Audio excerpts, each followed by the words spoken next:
Open wide,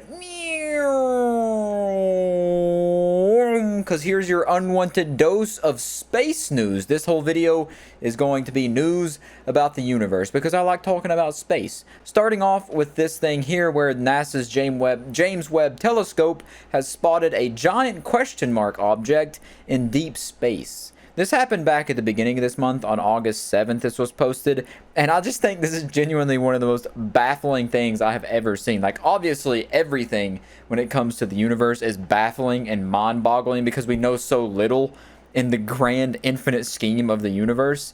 But this right here is just absurd. Like, there's literally a quest waiting for us. If you travel there, you're gonna unlock some random side quest gear. Like, obviously, it's probably just a coincidence that, like, some galaxies and stars are lined up in a way that the light they're emitting is forming a question mark. Sorry. But the fact that you can just look out into space, the great unknown, and see a question mark, that's just... it's ironic. So this is either a side quest or some alien intelligence trying to ask us what we're up to on Earth because of all the stupid, idiotic things we've been doing. They're like scratching their alien heads being like, what's up? Why are you doing that? And the next thing I wanted to show you is this video of an astronomer who captured an asteroid or other large object hitting Jupiter. And you can see right here, it's this spot, which looks very small, but you got to keep in mind that Jupiter is roughly the size of 1,300 Earths. 1,300 Earths could fit inside of Jupiter. Obviously, it's a gas giant. It's not a solid planet like Earth, but the size of it is it's absolutely incomprehensible. And if the thing that impacted Jupiter is making that big of a noticeable aura of light, if it's making something that we can see that easily, that is probably bigger than the Earth in reference. Like, that explosion or whatever that is bigger than the Earth, or if not very similar to the same size as Earth. So if that thing hit Earth instead of Jupiter, we'd be absolutely evaporated. We would be dust expanding out into the cosmos. And then we got another picture from the James Webb Space Telescope because this thing just stays blessing us. It's literally dropping gem after gem. And it took a picture, the clearest image ever of the Whirlpool Galaxy. And if I'm not mistaken, the Whirlpool Galaxy, it's also known as the M51 Galaxy. And the reason it looks like this, there has been pictures of it before, obviously from the Hubble telescope, and they do look very different. This one looks way better in my opinion. But the way it looks like, the reason it looks like this is because of the near infrared and the mid infrared sensors that the James Webb Space Telescope has on it. But just looking at these pictures, I could absolutely get lost in looking at this. Like, zooming in, trying to look for alien life, kind of lost in these pictures. They're just so mesmerizing, so beautiful. Space is so frightening, so incomprehensible, so unknown, but it's so intriguing. It's like the call of the void. It's like there's a calling for me to just want to go out there and explore it, even though it's probably never going to, we're probably never going to be able to do it to the extent to where we could actually figure it out. And that just makes it even more intriguing. Something that you can't have. It makes you want it even more. But anyways, on to the next bit of information, next bit of news, once again from the James Webb Space Telescope, because we really don't deserve it. It's the gift that keeps on giving. It captured an image of the most distant known star in the universe called Earendel, and it's 28 billion light years away. Billion with a B. And these are the pictures right here. This is it zoomed out, and then they obviously zoom in and point to it here. So in the zoomed out shot, it's right about there.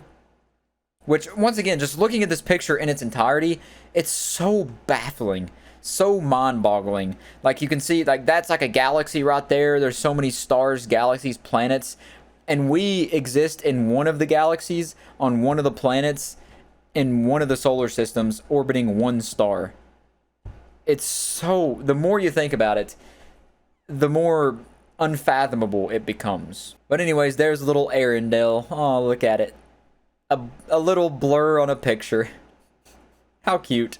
28 billion light years away. I could probably walk there in about, like, Google Maps says I could walk there in about 10 minutes, so it's not that far. And then this right here is the surface of a comet. It looks almost like footage you would see from the Twilight Zone or some old, like, black and white TV show or movie. Moving on, we got a recent view from NASA's Mars helicopter of the surface of Mars.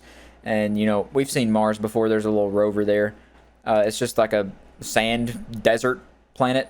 It's insane to think that something that looks so much like Earth exists relatively close to Earth, but it doesn't harbor any life. It's like, this is where those things from Star Wars should live, the little Jawas, you know? And then moving on, we got some more images of Mars, the most recent images from the Perseverance rover.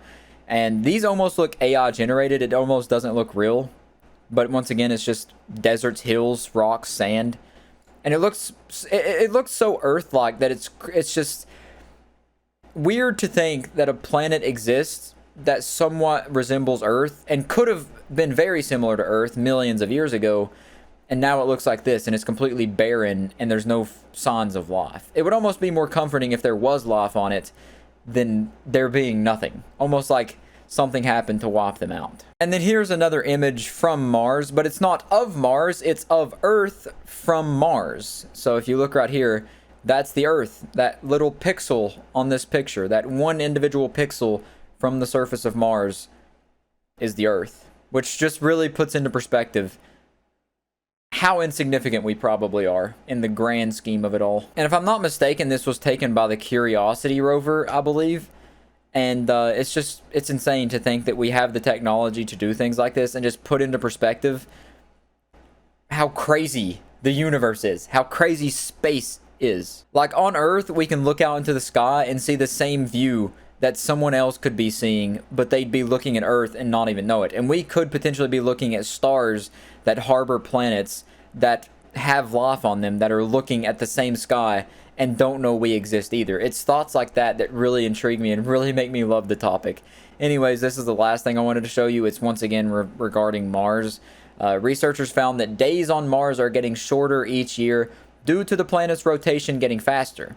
Now, I don't know what that means for the planet. I don't know if it's eventually going to start spinning so fast that it just flies away or something crazy. But yeah, it's neat.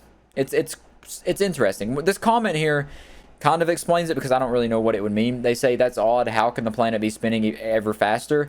Is it shrinking? Where's the energy coming from? And then the person who posted it, Latest in Space, which I love the account, they said that's the part the scientists are trying to figure out. We don't even know everything about the planets that are closest to us. And yet, there are basically an infinite amount that are out there to be discovered and explored. I could just look at this picture of Mars forever. And it's crazy that the scientists, the more they research Mars, the more that they're confident that there was life on Mars at some point. Maybe not intelligent life, but at the very least, microbial life on Mars at some point in the past. Maybe the recent past, maybe the distant past. But at some point, there was some form of life on Mars, which pretty much all but confirms that there has to be life out there similar to us on other planets, or even not similar, but some form of intelligent life out there in the cosmos. Anyways, that's it. That's all I wanted to talk about. That's your little like monthly update of space news. I just love talking about it. Maybe you don't like listening to it, but it's a topic that has always intrigued me ever since I was a little toddler, still wet in the bed. But I listened and enjoyed science class only when we talked about space. Because there's basically an infinite pool of knowledge that's most likely never, ever going to be fully explored or fully learned about throughout the entirety of the future of human civilization and humans just in general. But before I start ranting and rambling way too much, I'm going to end the video here. I'll catch you in the next one.